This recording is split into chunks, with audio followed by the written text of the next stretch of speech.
Soy lo que dejaron, soy toda la sobra de lo que se robaron. Un pueblo escondido en la cima, mi piel es de cuero, por eso aguanta cualquier clima. Soy Giancarlos y esta es su clase de historia.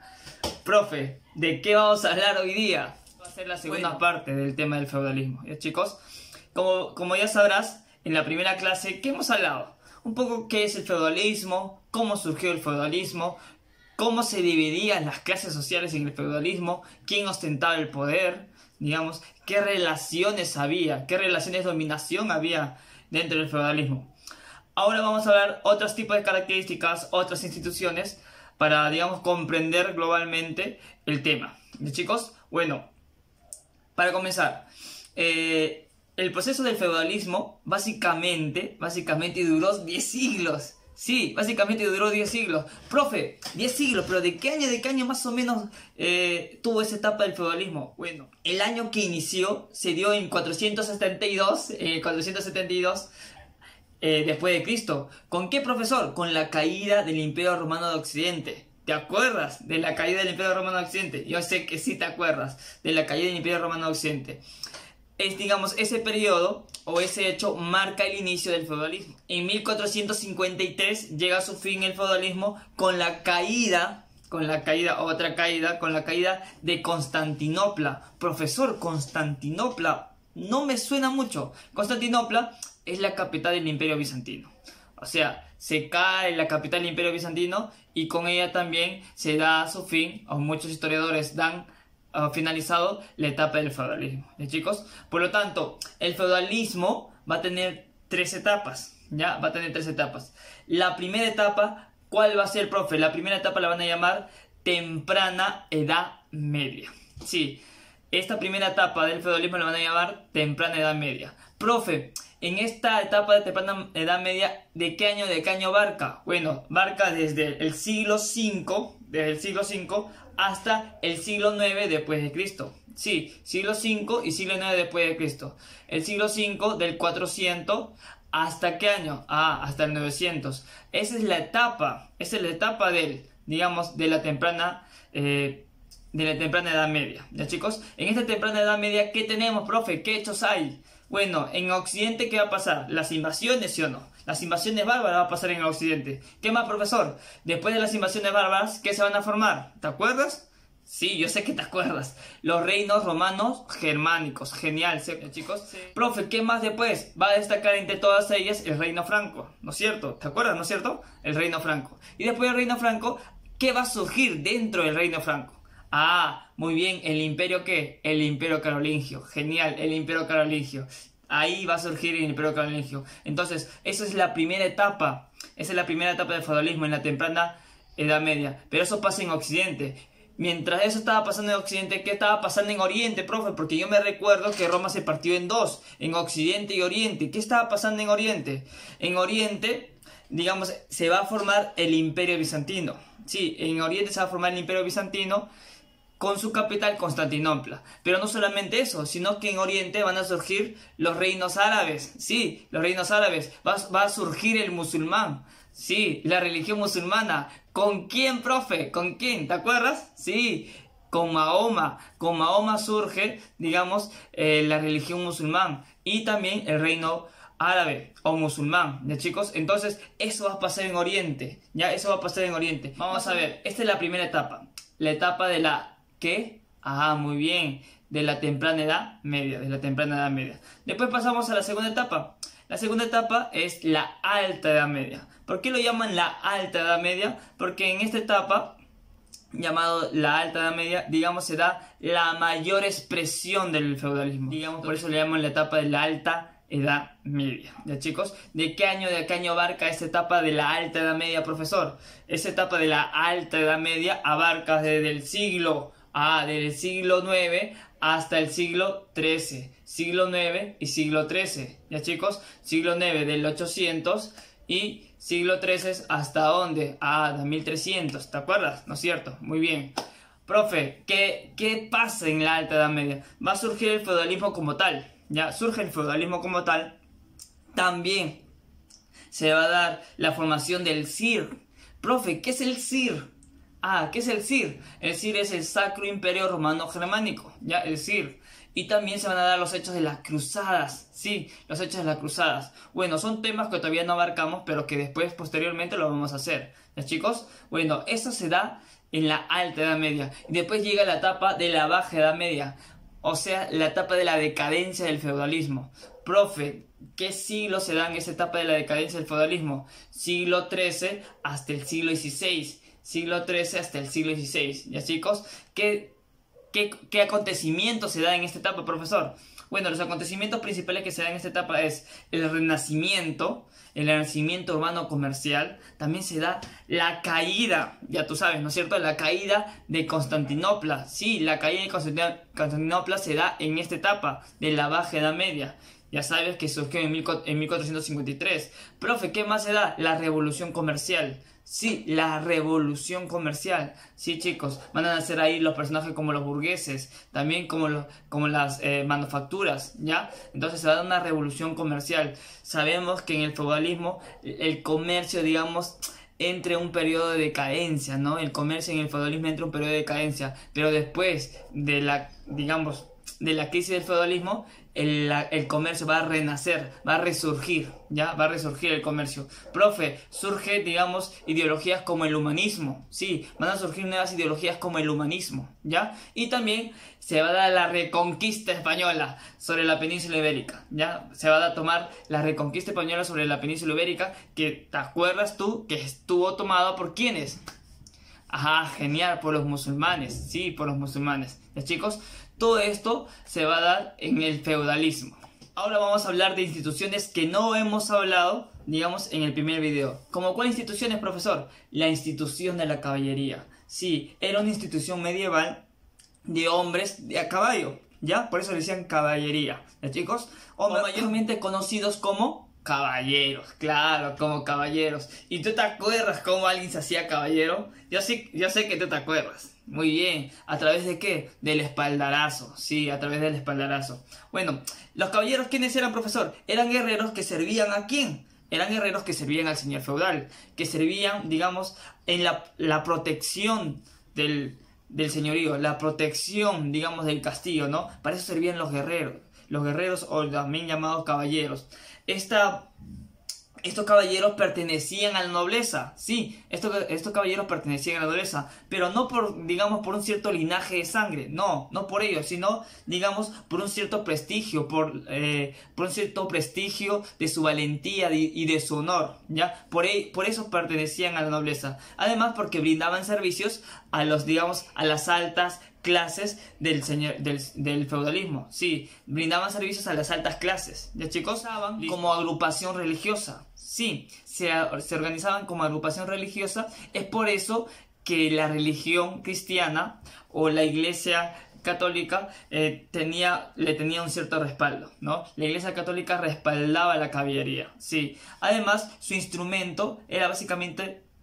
Además, estos caballeros eran básicamente instrumento de coerción, ¿ya? De coerción y de opresión ante el pueblo. Porque aunque tú no lo creas, también se rebelaban, sí, también había rebelaciones. O también había, digamos, ciertas rebeliones que los caballeros tenían que parar, ¿ya? Tenían que parar, porque el señor feudal no iba a permitir que alguien se le rebele. Tampoco la iglesia católica iba a permitir que alguien se le rebele. Por lo tanto... para ellos estaban los caballeros, que también cobraban por sus servicios. Es por eso que ellos respaldaban a las altas clases, ¿ya?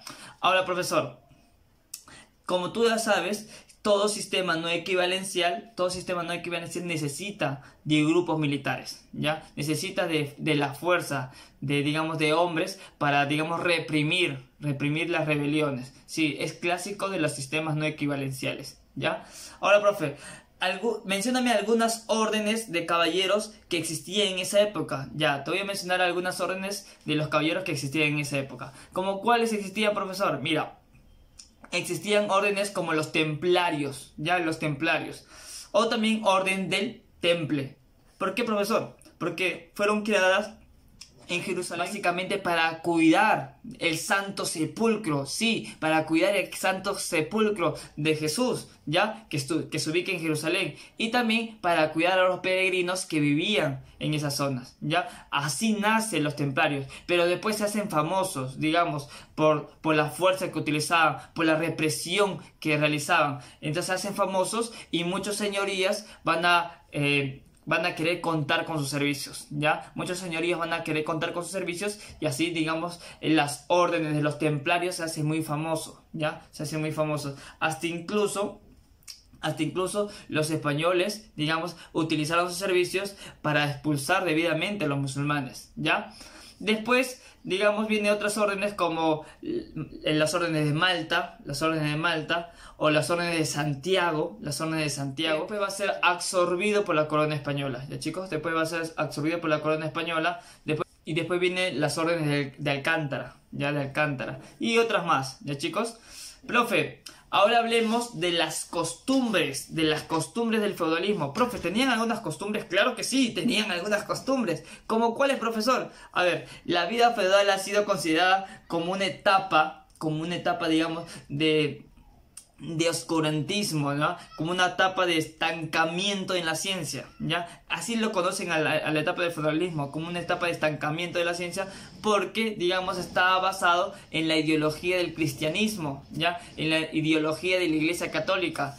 Pero, digamos, hay algunos aportes interesantes que nosotros debemos hacer de este tema, como la guerra, ¿ya? La guerra.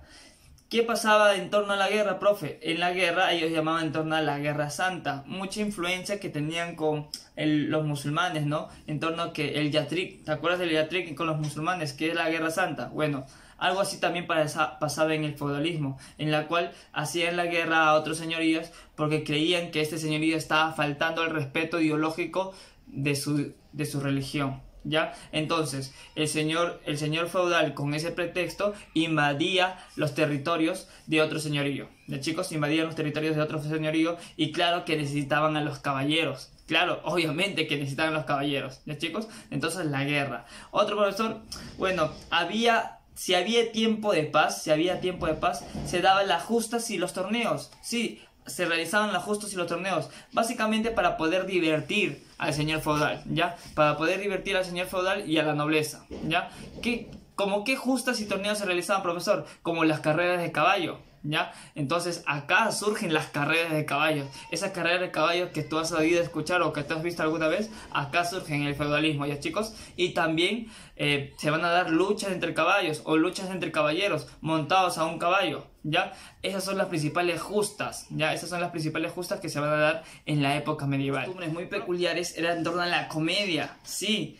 En los tiempos libres del señor feudal buscaba de una manera de divertirse, de pasarla bien, ¿ya? ¿Y cómo se divertía? ¿Cómo la pasaba bien el señor feudal? A través de la comedia. O sea, llamaba a malabaristas, a comediantes, también llamaba a acróbatas para que ellos puedan divertir o hacer divertir al señor feudal. ¿Quiénes eran estos personajes? Los arlequines, los befones. Todo esto, digamos, lo realizaban en las ceremonias o en los banquetes que organizaba el señor feudal para toda la clase nobleza de su feudo, ¿ya? Otra costumbre cultural del feudalismo son la poesía. Sí, la poesía. Profesor, el gran propietario, el gran señor feudal acostumbraba también de escuchar recitales de poemas o cantares, ¿ya? O cantares. ¿Quiénes lo realizaban? Pues claro, los juglares. Los juglares realizaban estos tipos, digamos, de arte. Profesor, ¿quién era un juglar? Un juglar era un artista itinerario, un artista que iba de un lugar a otro, que iba, digamos, de señorío en señorío, brindando estos servicios de cantar, digamos, hazañas heroicas o también de recitar versos poéticos, ¿ya, chicos? También estaban acá o surgen acá los trovadores, ¿ya? Los trovadores, digamos, son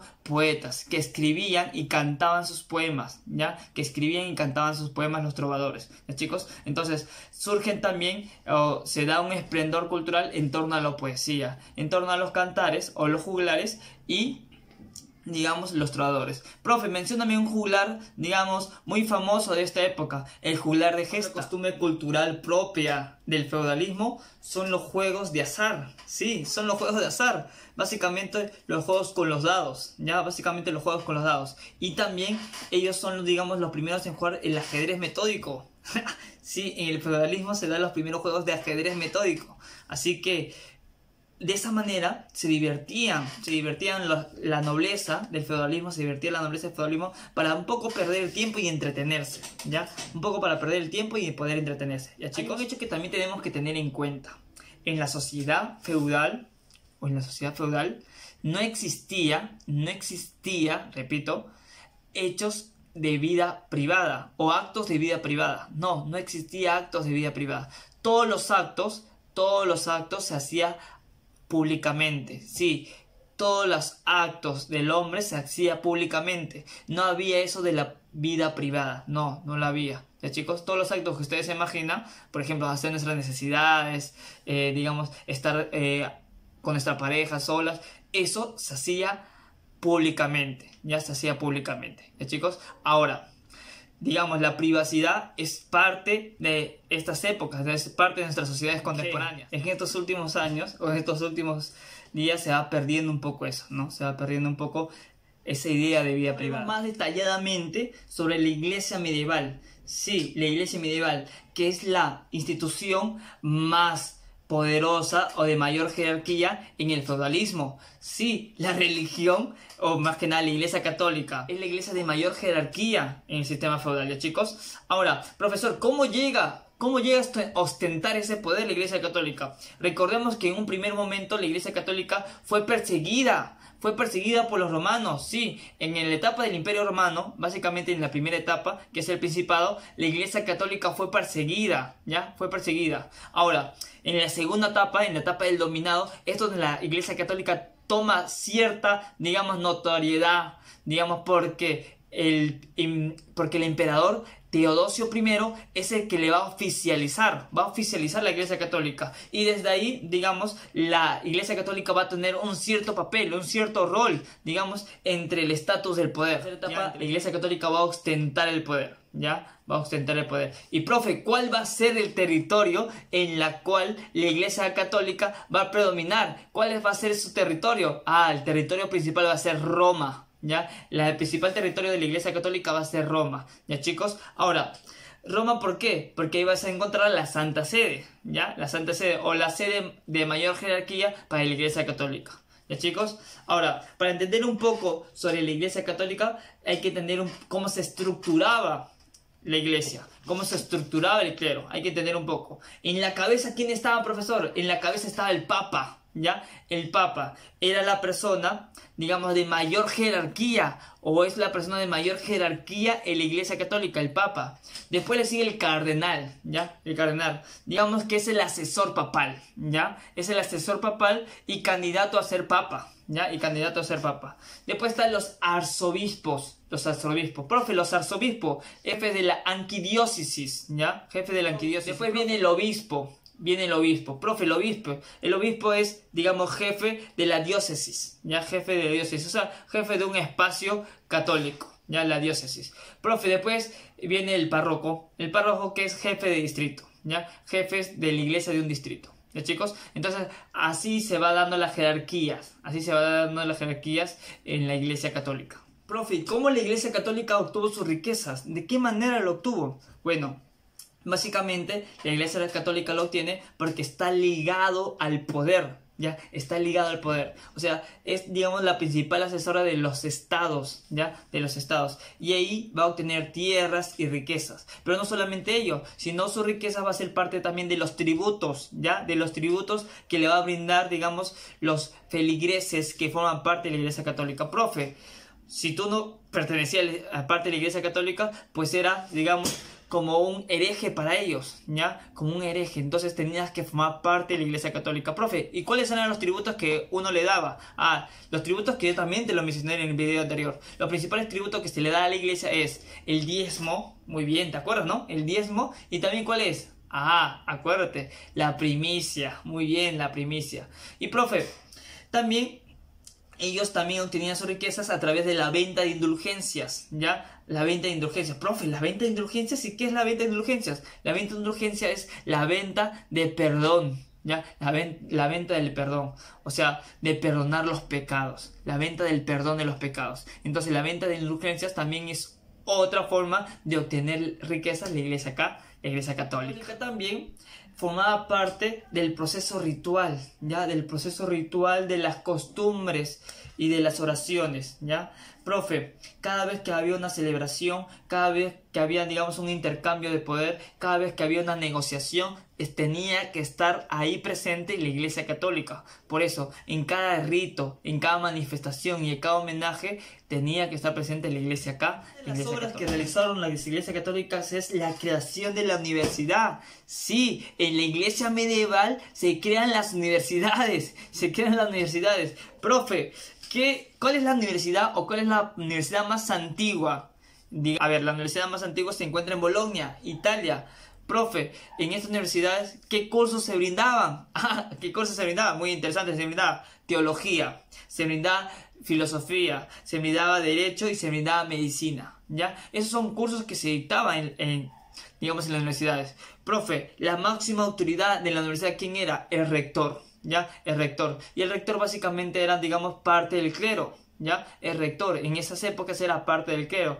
Tal vez era parte de una agrupación católica, de una agrupación cristiana, ¿ya? Tal vez era parte de una agrupación cristiana, porque había varias agrupaciones cristianas, los dominicos, los franciscanos y etcétera, ¿ya, chicos? Entonces, el rector era el máximo ente, ¿ya? El máximo Aparte de las universidades, la iglesia medieval también creó muchas casas para los huérfanos, ¿ya? Muchas casas para los desprotegidos, ¿ya? Digamos, eso fue, digamos, un servicio social que realizaba la iglesia a favor de los desamparados. Bueno, ahora hablemos un poco de las dogmas que tenía, digamos, la religión en la época medieval. Profe, ¿qué tipo de dogmas tenía? Bueno, las principales dogmas que tenía la época medieval son dos, ¿ya?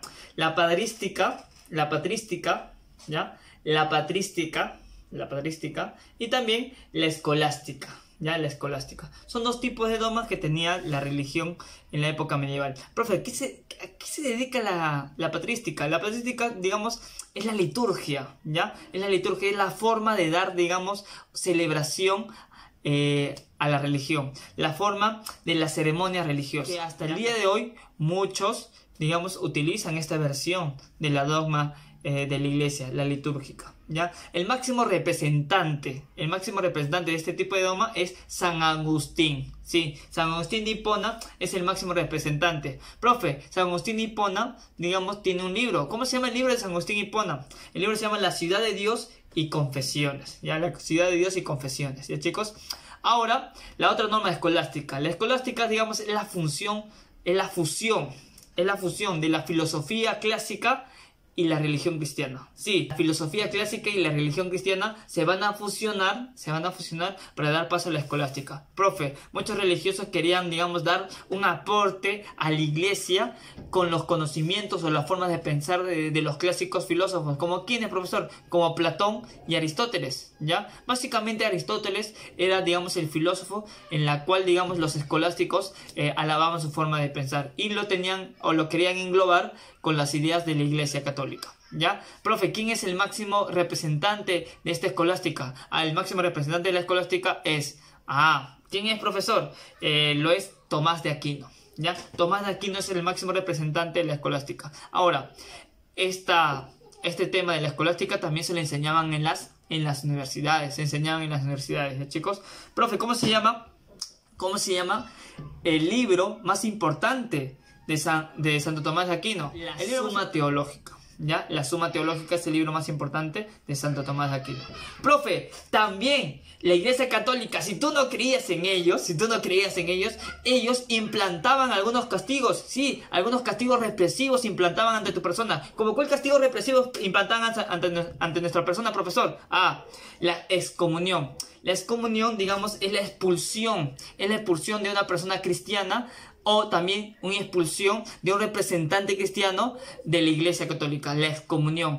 Tenías que hacer algo muy grave, o tenías que romper con tus votos, o tenías que, digamos, actuar de mala manera en contra, digamos, de los intereses de la Iglesia para que tú recibas la excomunión, ¿ya? Para que tú recibas la excomunión. Otro profesor, otro sistema de represión por parte de la Iglesia Católica lo realizaban la interdicción.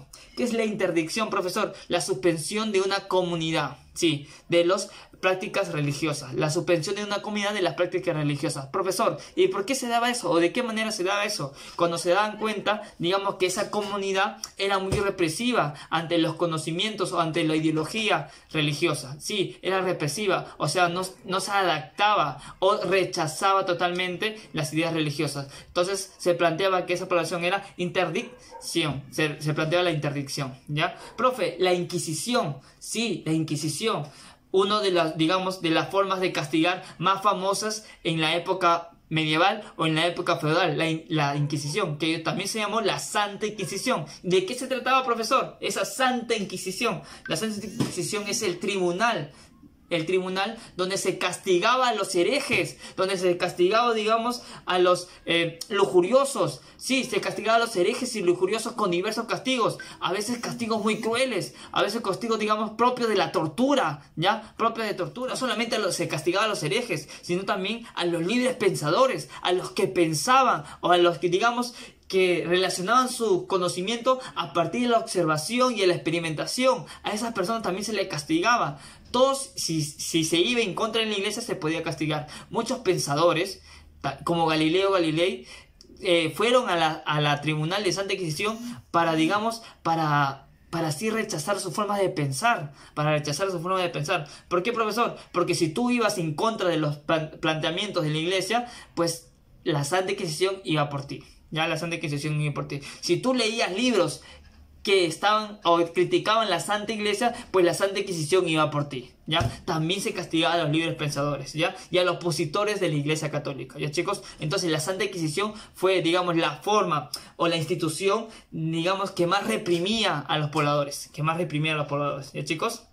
Y esta Santa Inquisición también llegó a nuestras ciudades, también llegó a nuestros territorios. Cuando los españoles llegan acá a nuestro territorio, la Santa Inquisición también llega. Y también se practicó la Santa Inquisición en nuestros territorios. Imagínate, en nuestros territorios. Claro, si es evidente que se iba a practicar la Santa Inquisición en nuestros territorios porque la gente, antes de la llegada de los españoles, se practicaban otros tipos de religiones. Sí, nosotros teníamos otro tipo de religiones. Era evidente que íbamos a recibir un castigo como la Santa Inquisición, porque nosotros no teníamos de la religión cristiana, no conocíamos de esa religión cristiana. Por lo tanto, fue la manera en cómo ellos amenazaban a esos pobladores para que se agriegan, para que se arrepintieran de sus pecados. ¿Ya, chicos? Entonces, la Santa Inquisición fue la institución, digamos, que utilizaba la Iglesia cristiana o católica para reprimir a las personas. Así acabamos un poco las características generales del feudalismo. Espero que les haya gustado el video. Sin más, yo me despido.